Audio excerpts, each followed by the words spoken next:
Please get ready for a dictation of exercise number 21 from the legal material. 5 seconds.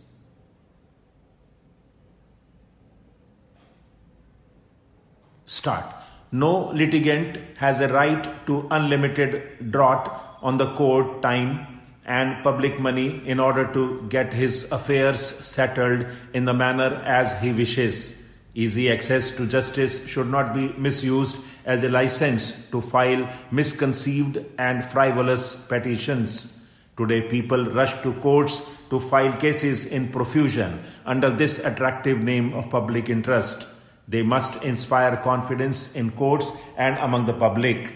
Time has come to weed out the petitions which, though titled as public interest litigations, are in essence something else. It is shocking to note that courts are flooded with large number of so-called public interest litigations where even a minuscule percentage can legitimately be called as public interest litigations.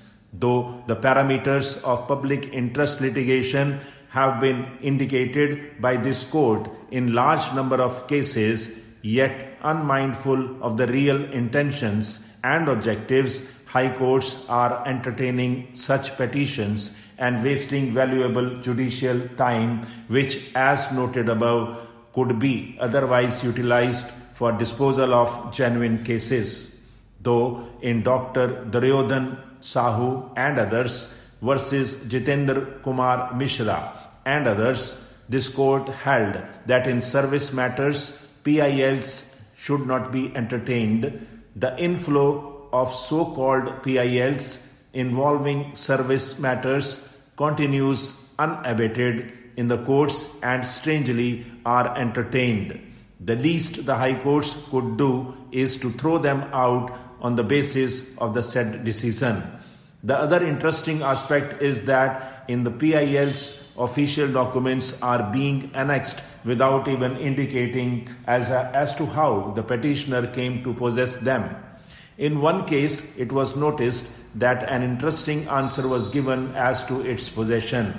It was stated that a packet was lying on the road, and when, out of curiosity, the petitioner opened it, he found copies of the official documents. Whenever such frivolous pleas are taken to explain possession, the court should do well not only to dismiss the petitions but also to impose exemplary costs. It would be desirable for the courts to filter out the frivolous petitions and dismiss them with costs as aforestated, so that the message goes in the right direction that petitions filed with oblique motive do not have the approval of the courts. The aforesaid position was highlighted in Ashok Kumar Pandey versus State.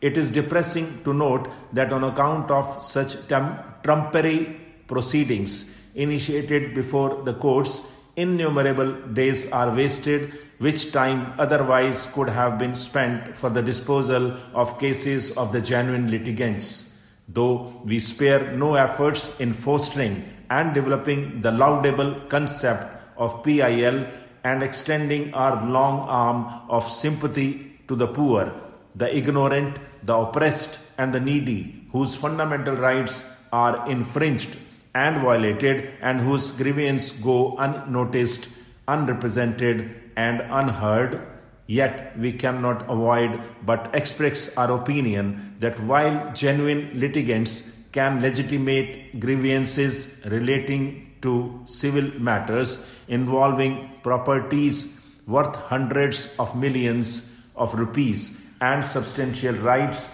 and criminal cases in which persons sentenced to death facing gallows under untold agony, and persons sentenced to life imprisonment and kept in incarceration for long years, persons suffering from undue delay in service matters, government or private, persons awaiting the disposal of tax cases wherein huge amounts of public revenue or unauthorized collection of tax amounts are locked up, expecting their release from the detention orders, etc., are all standing in a long queue for years with the hope of getting into the courts and having their grievances redressed. The busybodies. Stop.